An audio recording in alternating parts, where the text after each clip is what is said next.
사실 저는 트럼프 일기 때 미국 상무관으로 이런 그 한미 FTA 그 개정 협상하고 뭐 철강 2, 3위조 하는 거에 직접 그 협상에 참가를 했었습니다만 그때를 지금 돌이켜 보면 그때도 굉장히 어떤 뭐 혼란과 충격과 그런 게 컸었지만 지금에 비하면 그때는 정말 양반이었다 그렇게 생각을 하고요. 2기에서는 경제적인 목적뿐만이 아니라 이런 비경제적인 목적을 위해서 관세를 굉장히 아주 그 전폭적으로 그렇게 활용을 하는 그런 경향이 있고 정도와 강도와 그리고 크기 그런 측면에 있어서 뭐 지금은 비교가 안 된다 1기와는 그렇게 말씀을 드릴 수가 있습니다. 저는 2022년까지 통상교섭 본부장을 역임을 했고 현재는 워싱턴 DC에 있는 그 피터슨 국제경제연구소라는 띵크탱크에서 시니어 펠로우로 있는 여한구입니다.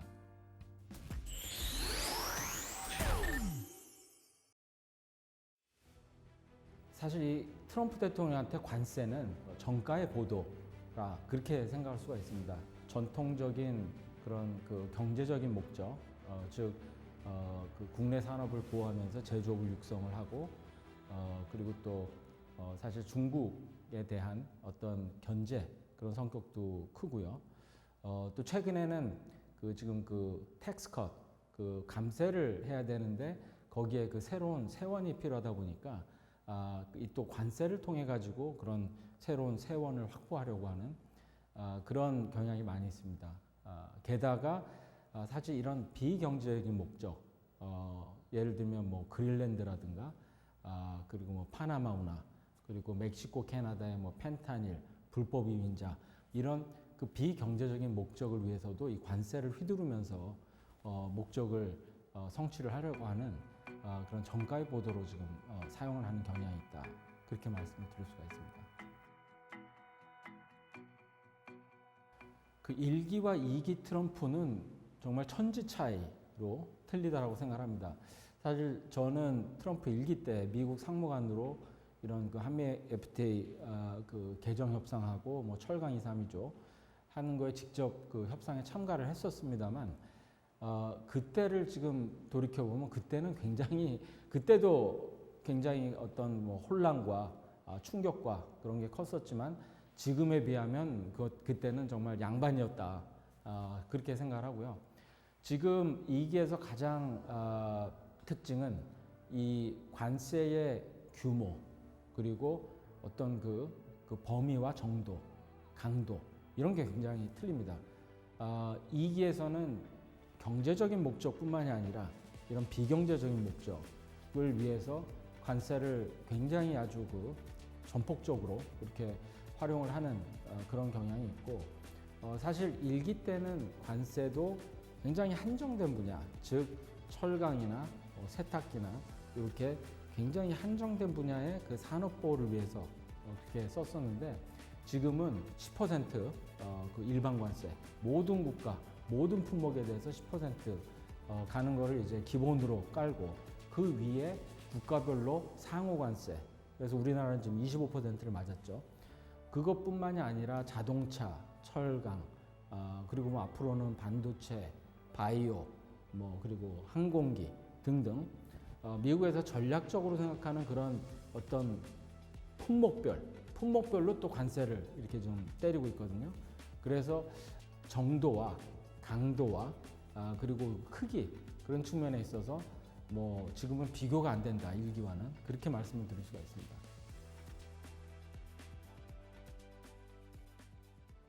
두 가지를 생각을 할 수가 있는데요. 첫 번째는 이런 그 법적인 형식 측면에서 그 영국과 미국 간에 이번에 협상 타결한 거 그것을 보면 사실 우리가 일반적으로 알고 있는 그 자유무역 협정 소위 말하는 FTA, Free Trade Agreement 이거와는 굉장히 성격이 틀립니다.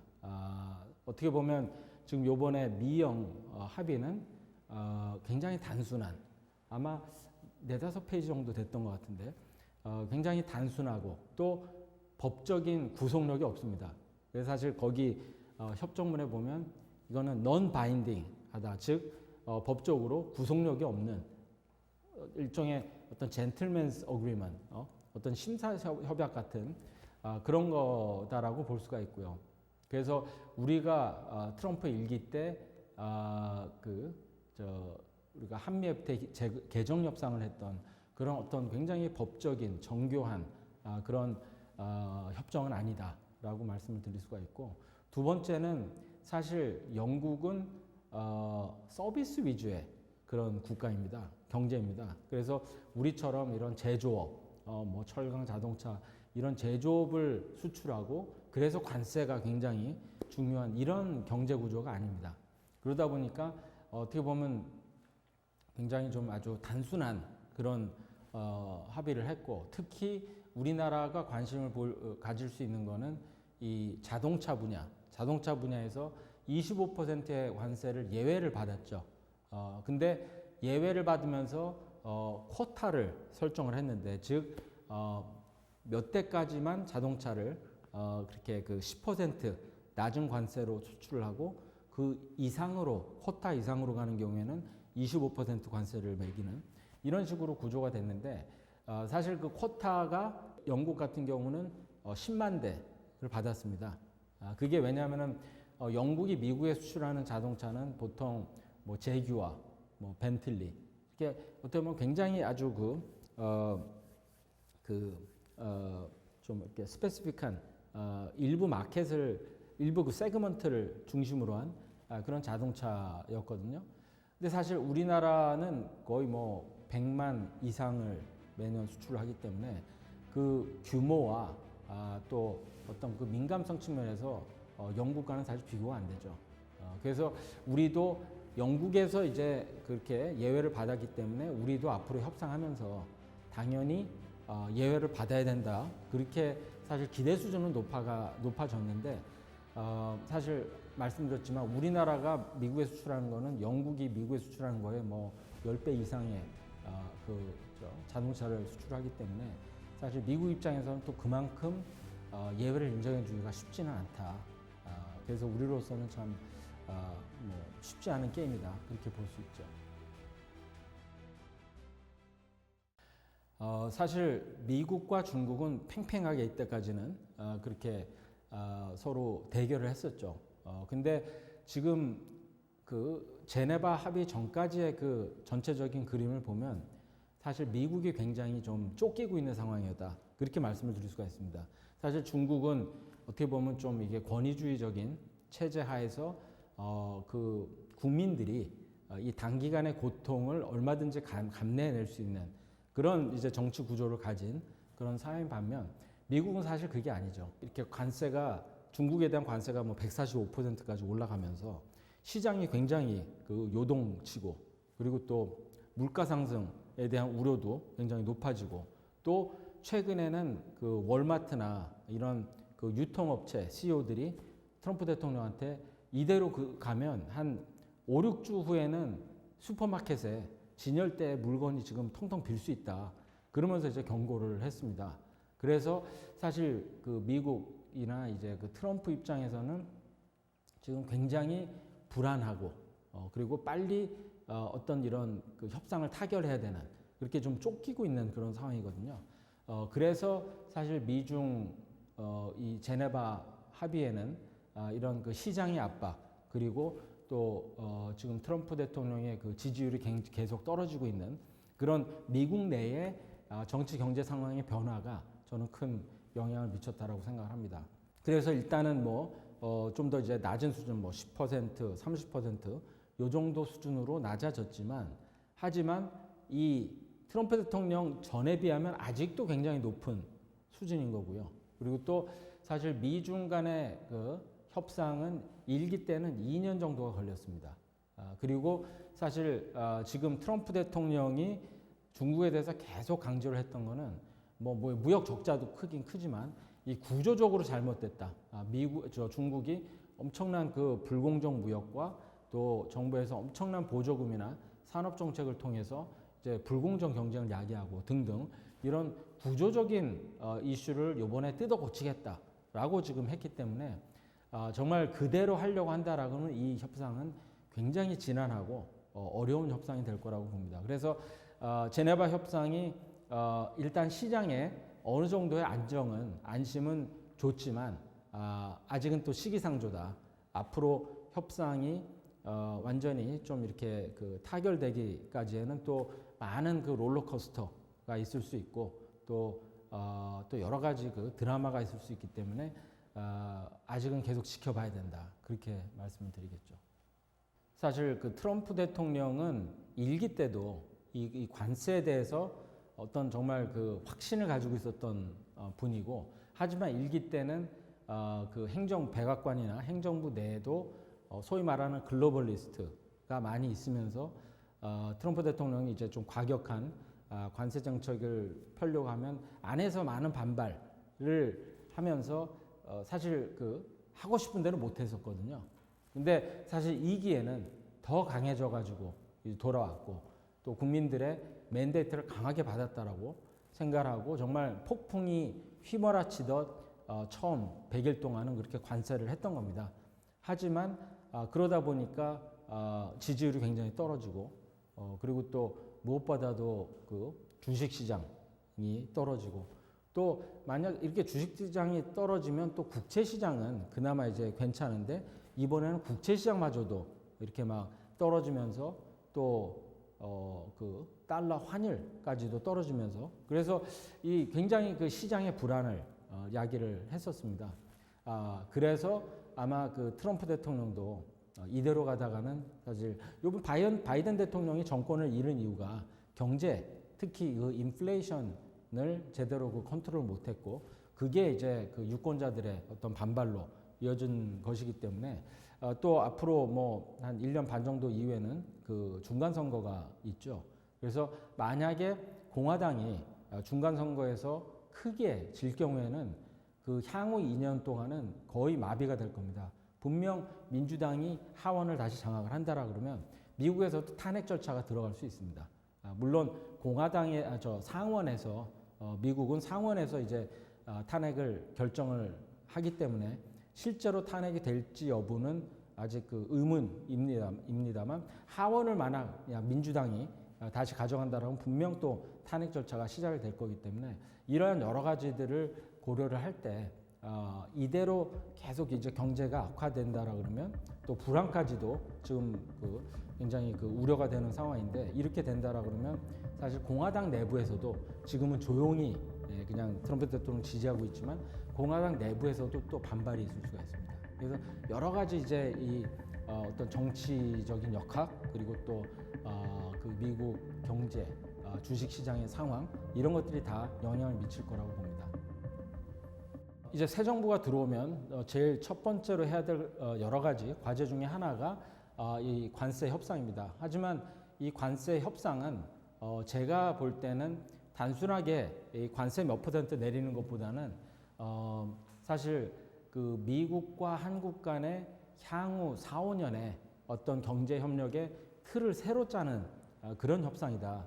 저는 그렇게 보고 있습니다. 그래서 물론 우리 입장에서는 지금 현재 25% 상호 관세 맞은 거 그리고 뭐 자동차, 철강 등에 대해서 25%씩 맞은 거 이런 부분들에 대해서 최대한 낮추고 또 예외를 인정받고 하긴 해야 되겠지만 제가 볼 때는 또 중요한 것은 이 한미 간의 그 산업 협력의 틀을 새로 짜야 된다.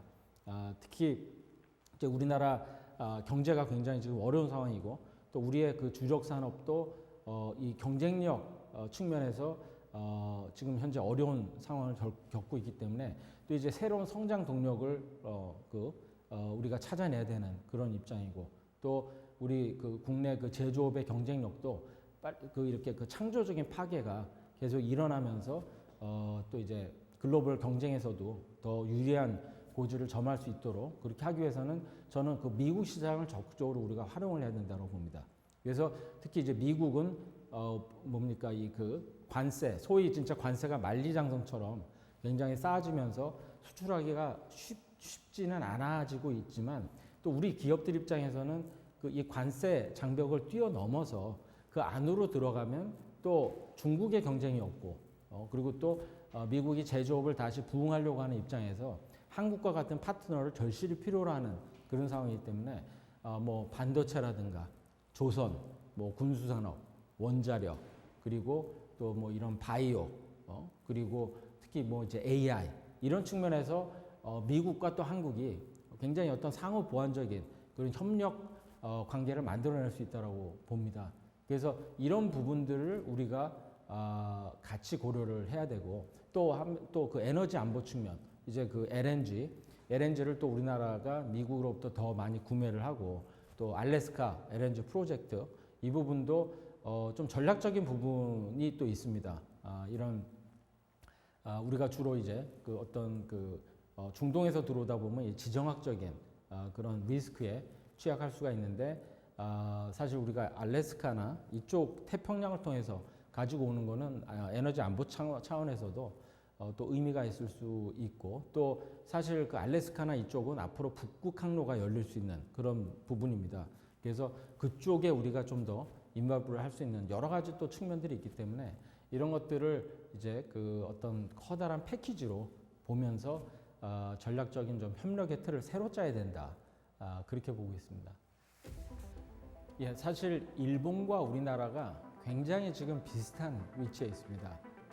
상호관세도 이제 두 나라가 이렇게 맞고 물론 우리나라는 FTA 대상국임에도 불구하고 25%를 받았고 일본은 이제 24%. 일본이 FTA 파트너가 아니죠. 그래서 사실 우리로서는 굉장히 좀 뭐랄까요 아쉬운 부분이 있는 거고요. 또 자동차, 철강 이게 또 양국의 주요 수출품인데 이 부분도 사실 25%를 받고 현재 예외를 못 받은 상태입니다. 그리고 한국과 일본이 또 그 아주 대규모의 LNG 그 수요국인데 지금 미국으로부터 LNG를 수입하는 거, 또 알래스카의 그 LNG 프로젝트를 뭐 이렇게 조인하게 되면 한국, 일본이 이제 같이 해야 될 부분이 있고, 그래서 여러 가지 그 전략적인 이해관계가 일치하는 부분이 많습니다. 근데 사실 일본은 우리에 비해서 정치가 그동안 안정이 돼 있었고, 일본 기업들이 미국에 또 굉장히 많이 투자를 해왔기 때문에 또 그런 측면에서도 우리와 좀 유사성이 있습니다. 우리나라는 이런 정치적인 상황으로 인해서 일본만큼은 사실 협상의 진전이 되어 있지는 않은 부분이 있기 때문에 일본이 이런 자동차라든지 철강 관세에서 예외를 어느 정도로 받는지, 그리고 이런 LNG 그런 프로젝트 이렇게 그 스트럭처를 어떤 식으로 가져갈 건지 등등 우리로서는 좀 이렇게 참조할 부분이 많이 있습니다. 그리고 좀 더 이제 트럼프 2기 전반뿐만이 아니라 이 동북아의 지금 현재 그 지정학적인 상황에서 우리가 본다라 그러면 전략적인 이해관계가 굉장히 일치합니다. 지금은 이렇게 트럼프 정부와 이 관세 측면에서 비슷한 이해관계를 가지고 있는 그런 측면도 있지만 또 중국이라는 또 어떻게 보면 굉장히 그 리스크 요인이 있는데 제가 볼 때는 트럼프 정부를 상대하는 거 그리고 또 중국 정부를 상대하는 거 이런 데 있어서 한국이나 일본이 독자적으로 하게 되는 것보다는 이렇게 그 이 두 나라가 같이 좀 얼라인을 하면서 한다라 그러면 저는 그 바게닝 파워, 협상력이 훨씬 더 높아질 거라고 보고 있고요. 또 바이든 행정부 때 이 그 한미일 트라이래터럴 코퍼레이션이 지금 시작이 됐는데 또 그 한중일 간의 또 이런 협력 체계도 지난 뭐 거의 10여 년 동안 이루어져 왔고, 그리고 사실 한국, 일본이 이런 미국과 중국과 대화 채널을 동시에 가지고 있는 얼마 안 되는 이런 나라입니다. 그리고 또 한국, 일본은 어떤 그 자유무역의 어떤 옹호자이고, 그리고 이 다자 체제를 이때까지 이끌어온 그런 중요한 소위 말하는 그 미들 파워 국가, 중견 국가들이기 때문에 한국과 일본이 또 힘을 합쳐가지고 지금 이런 그 글로벌 무역 시스템이 굉장히 위기 상황에 있는데 한국, 일본이 또 이제 건설적인 그런 기여를 하면서 좀 어떤 리더십 역할을 해 나갈 수가 있습니다.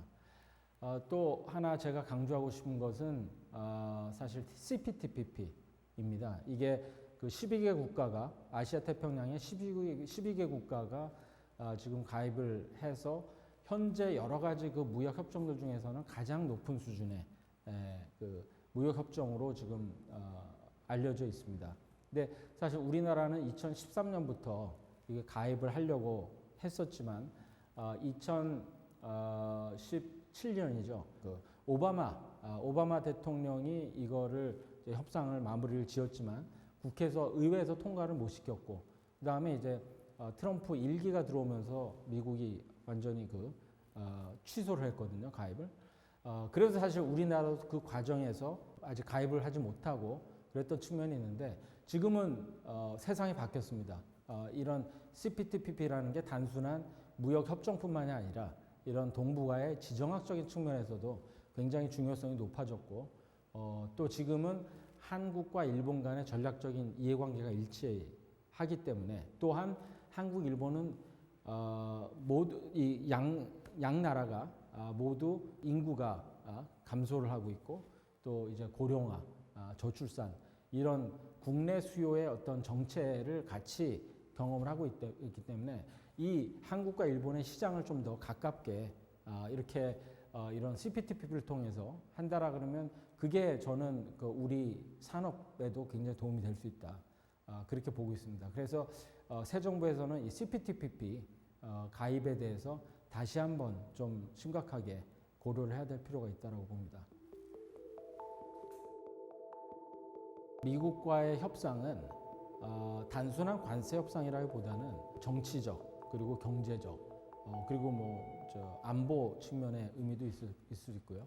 이런 측면에서 향후 5년간 굉장히 중요한 큰 영향을 미칠 수 있는 그러한 요소들이 다 포함이 되어 있습니다. 우리의 그 어떤 주력 산업들이 미국과 어떠한 협력 관계를 만드느냐, 그리고 앞으로 우리의 에너지 안보를 어떻게 앞으로 가져가야 될 것이냐, 등등 이렇게 향후 한 5년을 보고 우리가 계획을 짜고 그림을 그리고 디자인을 해서 그거를 이제 미국과 협상을 해야 되는 이런 측면이 강하다고 봅니다. 그래서 이것은 지금 이렇게 과도기전 상황에서 이 국민의 맨데이트를 아직 받지 않은 상태에서는 하기 어렵다라고 보고요. 그래서 지금 단계에서는 실무적인 어떤 그 사전적인 협의에 중점을 둬야 될 때고 새 정부가 들어오고 나서 이제 우리 국민들로부터 새로운 강력한 맨데이트를 받아서